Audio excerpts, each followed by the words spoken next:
What's going on? It's your man, Dr. Will. And you guys know the deal. Let me know what city, what state, what country you are chiming in from. Even if you're watching the replay, let me know what city, what state, what country you're chiming in from. I'm here in the beautiful city of Phoenix, Arizona on this beautiful Thursday. What is today? Today is Thursday. On this beautiful Thursday. So wherever you are in the world, let me know what city, what state, what country you are chiming in from. What's going on, David? What's going on, Mary in the Netherlands?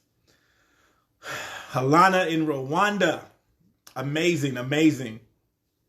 I just love the fact that we have the ability to connect literally all around the world, guys. I literally love that. That's why I asked you guys, where are you in the world? Because I get so fascinated to see how easily we can connect with our friends and family and colleagues all around the world. I see Leroy from Baltimore. I see Alabama's in the house. I love it. I love it. I love it.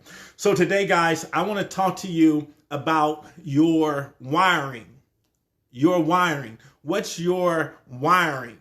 And I want to talk about wiring as it relates to Jacksonville, Florida in the house, as it relates to you achieving at a high level. You achieving at a high level.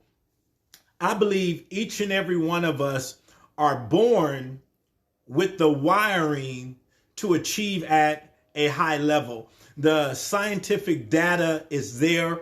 Those of you who have been following me for some time, you know that I did an in-depth study on geniuses. And so I wrote the book Genius Potential. And that was after a 5-year study into this whole idea and this concept about genius. And when I did the study, what I found out was that each of us, literally each of us, are wired to be geniuses when we're born. Unfortunately, for most of us, that wiring is undone by those that have the most influence in our life, by our environment. And then we're taught that to be a genius, you have to, be Aristotle, you have to be Sir Isaac Newton, you have to be a Steve Jobs, or you have to be a Bill Gates, right? Or maybe geniuses, like Mozart. But what I found out in my research is that each of us are wired to be geniuses. Because when you look at the definition of genius, it simply means a natural ability. And each of us come to this planet with a natural ability. So I want you to think about it. Usually we call them kid prodigies, right? If a kid comes and they know how to play the piano, and the parent may say they've never taken lessons. They play by ear. We, notice that they were just around the house banging, tinkering, making noises. And then we got them a keyboard, we got them a piano, and then they've been at it, right? So we think about child prodigies. Well, when I think about myself, I've always had the ability, right? I've always had the ability and the skill of communication. But when I was growing up and when I was in school, what did my teachers say? Miss Gray, your son, he's intelligent, but he just talks too much. Not understanding that teacher was not aware that my genius was communication. So they didn't think about putting me on a debate team. They didn't think about putting me in a communication class or anything like that. So in my adolescence, I struggled in school because everyone was fighting against my genius. Everyone was suppressing my genius. My mom would tell me, listen, when you go to school, keep your mouth shut. Don't say nothing. I don't want to get another call from that teacher, right? So it wasn't until I got into my 20s that I began to get celebrated for my communication skills. How many of you have felt and fell into that type of situation, whatever your genius may be? And in the book, I write about that if you start looking back, you can start seeing traces of your genius. Think about the kid that is a comedic genius, what is the teacher going to tell them? Your daughter is joking around too much. Your son is joking around too much. They are always just telling jokes. And that teacher, that parent, that environment didn't realize that kid was a comedic genius. Maybe you have the genius of event planning. Like, you know how to put an event together. Well, they don't have those classes in school, right? They don't have those classes in school. And so what happens is you get suppressed and literally you get rewired. You get rewired for whatever they want you to be, right? So if you're a genius, let's say for me, my genius was communication, but my parents kept saying things like, you're going to be my little doctor. You're going to be my little this. You're going to be my little that. You're going to be daddy's little lawyer. You're going to be mommy's little whatever. What starts to happen? You start to get rewired.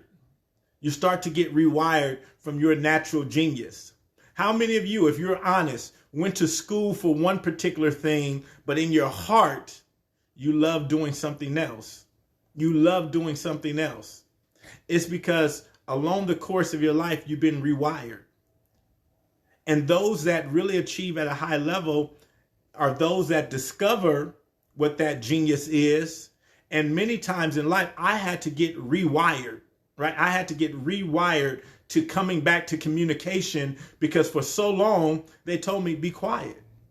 For so long, I heard talk is cheap. Well, I'm here to tell you, talk is not cheap. I get paid a lot of money to talk. So talk is not cheap. But what happens if you hear that all the time? Talk is cheap, talk is cheap, talk is cheap. You know, what if I would have told every time they ask me, Will, what do you want to be when you grow up?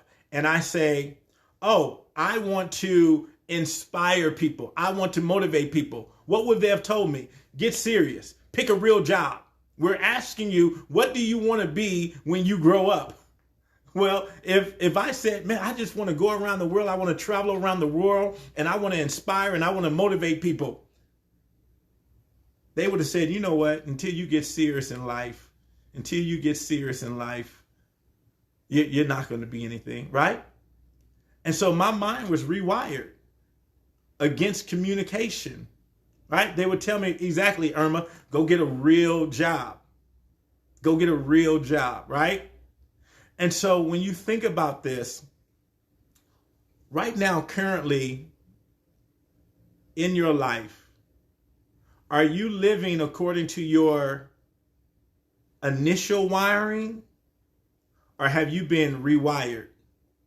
Are you, oh man, who is that? Lisa Geis. Lisa Geis, I was thinking about you this morning, and I was going to inbox you because I was in my notebook. And Lisa, you remember this? What capacity are you living at, Lisa? What's your wiring? Lisa, I still got it from 7 years ago. What's your capacity? Are you 8 ounces, a 16 ounce, 24 ounce, or 44 ounce, Lisa? I was just looking at this morning. I still have our notes from our meeting. Right? And that's what we're talking about. Some of you are supposed to be a 44 ounce, the same thing I told Lisa in that meeting. But people have wired you to live as an 8 ounce. But you're supposed to be living as a 44 ounce. But people have wired you. You're thinking too big. Come on. That's not what women do. Come on. Imagine your little daughter comes up to you and she says, oh yeah, I want to be a construction worker. What are most people going to tell her? That's not what women do. But one of my clients, she has the 64 ounce, Lisa, there we go. She has one of the largest construction companies in the United States, one of my clients. But all while she was building this, they kept telling her, this is not what women do. This is not, watch this. This is not a woman's industry. This is a man's industry, right? One of my other clients that I work with ended up becoming one of the first female coach in the NFL. But all throughout her career, they told her women are not supposed to coach men. Women are not supposed to play football, right? They were rewiring what she was supposed to be doing in life. So that's my question. What's your wiring? Do you know what your true wiring is? And for most of you, you're probably sitting in a cubicle, sitting in the office, and you know, like, this is not what I'm wired to do. This is not what I'm supposed to be doing. It's not what I'm supposed to be doing. So how do you get rewired? How do you get rewired? How do you go back to your true wiring? Well, the first thing is you got to realize that, man, I've been rewired the wrong way. I got to accept that I'm supposed to be doing something different. And then you start charting out a course, right? That's going to allow yourself to be your real self. You start charting out a course. That's what I had to do in my life, right? All throughout my life, people told me what they thought I should be doing. They suggested that I should be doing this. They suggested I should be doing that. Oh, you'll be good in that. But I had to get back to my true wiring, right? And my true wiring, it's communication, but it's communication and empowering others, right? It's in communication and empowering others. That's why I show up here and do these lives, because that's my natural wiring. That's where I'm naturally supposed to be. Like, for the rest of this is why I feel so comfortable doing this. So for the rest of my life, this is what I'm going to be doing. I don't know what it'll exactly look like 20 years from now, 30 years from now, but some way, some form, some fashion, this is what I'm going to be doing, right? Empowering the nations to be empowered. So that's my question. What's going on, Dr. E? That's my question for you. What's your wiring? What's your true wiring? What's your genius? What's your genius potential, guys? Tap back into your genius potential, and I'm telling you, you'll be able to design and create the life that you couldn't even dream of, because it'll be so much better, guys. It'll be so much better than you could even imagine when you get back to your natural wiring, your genius wiring. All right, guys, that's what I have for you today. Go out there and have an amazing day, and I'll talk to you guys later.